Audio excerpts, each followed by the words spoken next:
ಈ ಕೈನ ವೆಪನ್ ಆಗಿ ಮಾಡ್ಕೊಳ್ಳೋದಕ್ಕೆ ನನ್ನ ಹತ್ರ ಇರೋದು ಕೇವಲ 7 ದಿನ. ಆ 7 ದಿನದಲ್ಲಿ ನನ್ನ ಕೈ ಬ್ರೇಕ್ ಆಗುತ್ತೋ ಅಥವಾ ವೆಪನ್ ಆಗುತ್ತೋ ಅಂತ ನೋಡೋಣ. ಯಾಕಂದ್ರೆ ಇದು ಐರನ್ ಫಿಸ್ಟ್ ಕುಂಫುಲ್ ಇರೋ ಕಷ್ಟಕರವಾದ ಟ್ರೈನಿಂಗ್, ಹಾಗೆ ಕೈಯನ್ನ ಕಬ್ಣ ತರ ಮಾಡ್ಕೊಳ್ಳೋ ಟ್ರೈನಿಂಗ್. ಇದರ ಸತ್ಯ ಏನಂದ್ರೆ ಇದನ್ನ ಕಲಿಯೋದಕ್ಕೆ ವರ್ಷಗಳಷ್ಟು ಟೈಮ್ ಬೇಕು. ಆದ್ರೆ ನನ್ನ ಹತ್ರ ಇರೋದು ಕೇವಲ 7 ದಿನ. 7 ದಿನದಲ್ಲಿ 7 ಹಾರ್ಡ್ ಟ್ರೈನಿಂಗ್. ಯಾವ ಶಾರ್ಟ್ ಕಟ್ ಇಲ್ಲ, ಯಾವ ಸೇಫ್ಟಿ ಗ್ಯಾರಂಟಿನೂ ಇಲ್ಲ. ಕೊನೆಗೆ ನೋಡೋದು ಒಂದೇ, ಈ ಕೈ ಹೊಡಿಯತ್ತಾ ಅಥವಾ ಇದು ಹೊಡಿಯಕ್ಕೆ ಶುರು ಮಾಡುತ್ತಾ.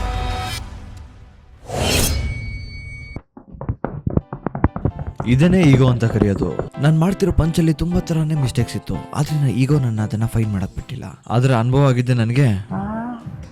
ಗೈಸ್, ಯಾರು ನಾನು ಮಾಡ್ತಿರೋ ಮಿಸ್ಟೇಕ್ ನ ಮಾಡಕ್ ಹೋಗ್ಬಿಡಿ. ನಾವೆಲ್ಲ ಮಾಡೋ ತಪ್ಪೇನಂದ್ರೆ ಫಿಂಗರ್ನ ಹಿಂಗೆ ಹಿಡ್ಕೊಂಡು ಪಂಚ್ ಮಾಡ್ತೀವಿ. ಯಾಕಂದ್ರೆ ಈ ಬೆರಳು ಫ್ರಾಕ್ಚರ್ ಆಗೋದು ಅಥವಾ ಕಟ್ ಆಗೋ ಚಾನ್ಸಸ್ ಜಾಸ್ತಿ ಇರುತ್ತೆ. ಫಸ್ಟ್ ಇದು ಕ್ಲೋಸ್ ಮಾಡಿ ಎಮ್ಮೆಲ್ಲಿ ಇಟ್ಕೊಂಡು ಪಂಚ್ ಇನ್ನು ಸ್ಟ್ರಾಂಗ್ ಆಗಬೇಕು ಅಂದ್ರೆ ಕೈ ರೊಟೇಷನ್ ಮಾಡೋದ್ರ ಜೊತೆಗೆ 180 ಡಿಗ್ರಿ ಸ್ಟ್ರೇಟ್ ಇರಬೇಕು. ಆದ್ರೆ ಇದರಲ್ಲಿ ಆಂಗಲ್ ಕೂಡ ಅಷ್ಟೇ ಇಂಪಾರ್ಟೆಂಟ್. ಸ್ವಲ್ಪ ಚೇಂಜ್ ಆದ್ರೆ ಕೈ ಇಂಜೂರ್ ಆಗೋದಂತೂ ಗ್ಯಾರಂಟಿ.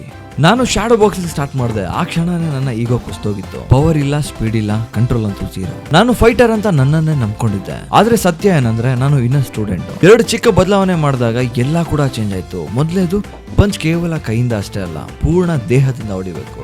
ಹಾಗೆ ಎರಡನೇದು, ಉಸಿರನ್ನ ತಡೆಗೊಳಿಸ್ಕೋಬಾರ್ದು.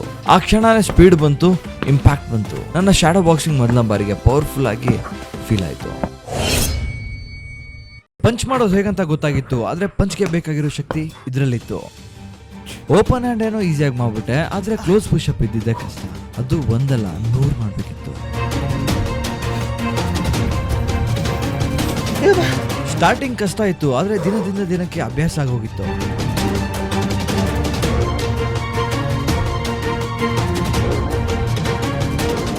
ಇನ್ನೊಂದು ಲೆವೆಲ್ ಹಾರ್ಡ್ ಆಗ್ಲಿ ಅಂತ ಸ್ಯಾಂಡ್ ಬ್ಯಾಗ್ ಮೇಲೆ ಇಟ್ಕೊಂಡು ಮಾಡಿದೆ.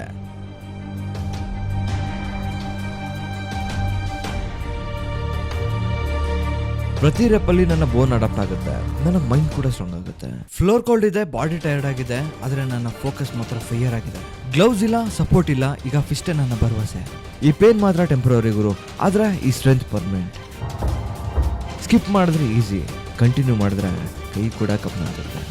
ನನ್ನ 1 ವೀಕ್ನ ಚಾಲೆಂಜ್ನ ಫೈನಲ್ ಟಾರ್ಗೆಟ್ ಇರೋದು ಒಂದೇ, ಇದನ್ನ ಹೊಡಿಬೇಕು, ಇಲ್ಲ ನನ್ನ ಕೈನ ಹೊಡ್ಕೋಬೇಕು.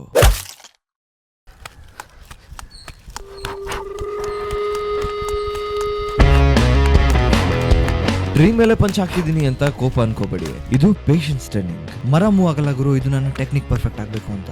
ಓಪನ್ ಹ್ಯಾಂಡ್ ಸ್ಟ್ರೈಕ್ ಇಂದ ಟೆಂಡನ್, ವ್ರಿಸ್ಟ್, ಅಲೈನ್ಮೆಂಟ್ ಎಲ್ಲ ಸ್ಟ್ರಾಂಗ್ ಆಗುತ್ತೆ. ಹಾರ್ಡ್ ಆಗಿ ಹೊಡಿತಿದ್ದೀನಿ ಅಂತ ಶೋ ಅಲ್ಲ, ಇದು ಸ್ಲೋ ಆಗಿ ಫೀಲ್ ಮಾಡ್ತಿದ್ದೀನಿ. ಇದ್ರ ಮೇಲೆ ನನ್ನ ಆಂಗರ್ ಹಿಡ್ಕೊಂಡು ಫೈಟ್ ಮಾಡಿದ್ರೆ ಕೈ ಊಸ್ಟ್ ಆಗೋದಂತೂ ಗ್ಯಾರಂಟಿ. ಆಲ್ಮೋಸ್ಟ್ ಚರ್ಮ ಕಿತ್ತೋಗ್ಬಿಟ್ಟಿದೆ ನೋಡಿ ಇಲ್ಲಿ.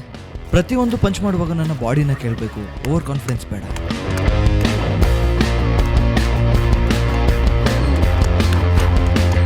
ಶಾರ್ಪ್ ಎಡ್ಜಸ್ಗೆಲ್ಲ ಹೊಡೆದು ಕೈ ನೋಡಿ ಹೆಂಗಾಗ್ಬಿಟ್ಟಿದೆ. ಈ ಟ್ರೈನಿಂಗ್ ನನ್ನ ಕಾಮ್ ಮಾಡುತ್ತೆ, ಇಂಪ್ಯಾಕ್ಟ್ ಅಬ್ಸರ್ವ್ ಮಾಡೋದನ್ನ ಕಲಿಸ್ಕೊಡುತ್ತೆ. ಐರನ್ ಫಿಸ್ಟ್ ಅಂದ್ರೆ ವೈಲ್ಡ್ ಪವರ್ ಅಲ್ಲ, ಕಂಟ್ರೋಲ್ಡ್ ಪವರ್. ಗೈಸ್, ರಿಯಲಿ ತುಂಬ ಕಷ್ಟ ಆಗ್ತಾಯಿದೆ ಗುರು. ಕೈ ಚರ್ಮ ಕಿತ್ಕೊಬರ್ತಾ ಇದೆ ಇಲ್ಲಿ. 7 ಡೇಸ್ ಚಾಲೆಂಜ್ ತೊಗೊಂಡ್ಮೇಲೆ ಮಾಡಲೇಬೇಕು, ಏನು ಮಾಡೋಕ್ಕೆ ಬರೋಲ್ಲ.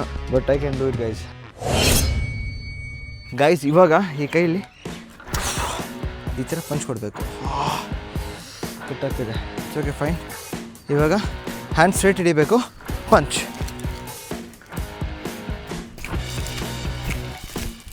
ಸ್ಯಾಂಡ್ ಸಾಫ್ಟ್ ಆಗಿದೆ ಅಂತ ಅಂಡರ್ ಎಸ್ಟಿಮೇಟ್ ಬೇಡ. ಪಂಚ್ ಮಾಡಿದಾಗ ಇಂಪ್ಯಾಕ್ಟ್ ಫುಲ್ ಫೀಲ್ ಆಗುತ್ತೆ, ಆದರೆ ಕೈ ಸೇಫ್ ಇದೆ. ಬಟ್ ಯಾರು ಇದನ್ನ ಮನೇಲಿ ಟ್ರೈ ಮಾಡೋಕೆ ಹೋಗ್ಬೇಡಿ. ಎವ್ರಿ ಸ್ಟ್ರೈಕ್ ಡೀಪರ್ ಹೋಗುತ್ತೆ, ಕಾನ್ಫಿಡೆನ್ಸ್ ಲೆವೆಲ್ ಅಪ್ ಆಗುತ್ತೆ, ಪವರ್ ಬಿಲ್ಡ್ ಆಗುತ್ತೆ without breaking any bones. Punch.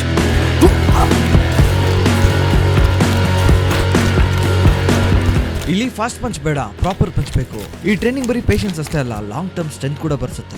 Guys, open hand ಆಯಿತು. ನೆಕ್ಸ್ಟ್ ಇವಾಗ ಕ್ಲೋಸ್ ಹ್ಯಾಂಡ್.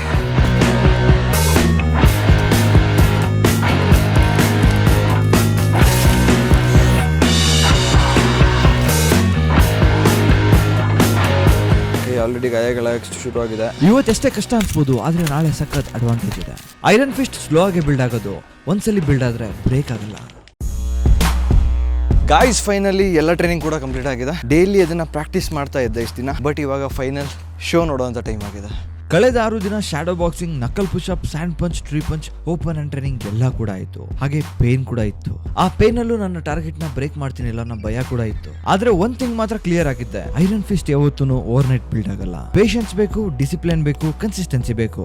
ಇವತ್ತು ಟಾರ್ಗೆಟ್ ಮುಂದೆ ನಿಂತಿದ್ದೀನಿ. ಇದು ಬೇರೆ ಟಾರ್ಗೆಟ್ ಅಲ್ಲ, ಇದು ಒಂದು ಭಯ, ಹಾಗೆ ಇದು ಒಂದು ಲಿಮಿಟ್. ಆಲ್ರೆಡಿ ಇವಾಗ ಒಂದು ವಾರ ಟ್ರೈನಿಂಗ್ ಆಗಿದೆ. ವಿತ್ ಫಿಸ್ಟ್ ಹೊಡಿತೀನೋ ಅಥವಾ ಸೈಡಿಂದ ಹೊಡಿತೀನೋ ಗೊತ್ತಿಲ್ಲ, ಬಟ್ ಇದನ್ನ ಬ್ರೇಕ್ ಮಾಡೇ ಮಾಡ್ತೀನಿ. ನೀವು ಅನ್ಕೊಂಡಷ್ಟು ಇದು ಅಷ್ಟೊಂದು ಈಸಿ ಅಲ್ಲ ಹೊಡೆಯೋದಕ್ಕೆ. ಜಸ್ಟ್ ನಿಮ್ಗೆ ತೋರಿಸ್ತೀನಿ ಲೈಟಾಗಿ, ನನ್ನ ಹತ್ರ ಆಗುತ್ತೋ ಆಗಲ್ವೋ. ಫೋರ್ಸ್ ಬೇಡ, ಆಂಗರ್ ಬೇಡ, just focus, timing, breath. 1 2 can you see ಚರ್ಮ ಓಪನ್ ಆಯ್ತು. ಬಿಲ್ಡಪ್ ಬೇಕಾ, ಸೇಫ್ಟಿ ಬೇಕಾ? ಫಿಸ್ಟ್ ಅಲ್ಲಿ ಹೊಡೆದ್ರೆ ಇವಾಗ 2ರಲ್ಲಿ 1 ಬ್ರೇಕ್ ಆಗ್ಬೋದು. ಆದ್ರೆ ಈ ಟ್ರೈನಿಂಗ್ ನನಗೆ ಬಿಲ್ಡಪ್ ಹೇಳ್ಕೊಟ್ಟಿಲ್ಲ. ಯಾವತ್ತಿದ್ರೂ ಸೇಫ್ಟಿನ ಇಂಪಾರ್ಟೆಂಟ್. ಬಟ್ ಸ್ಟಿಲ್ ಇದನ್ನ ನಾನು ಬಿಡಲ್ಲ, ಹೊಡೆದೇ ಹೊಡಿತೀನಿ. It's bleeding guys. 1 2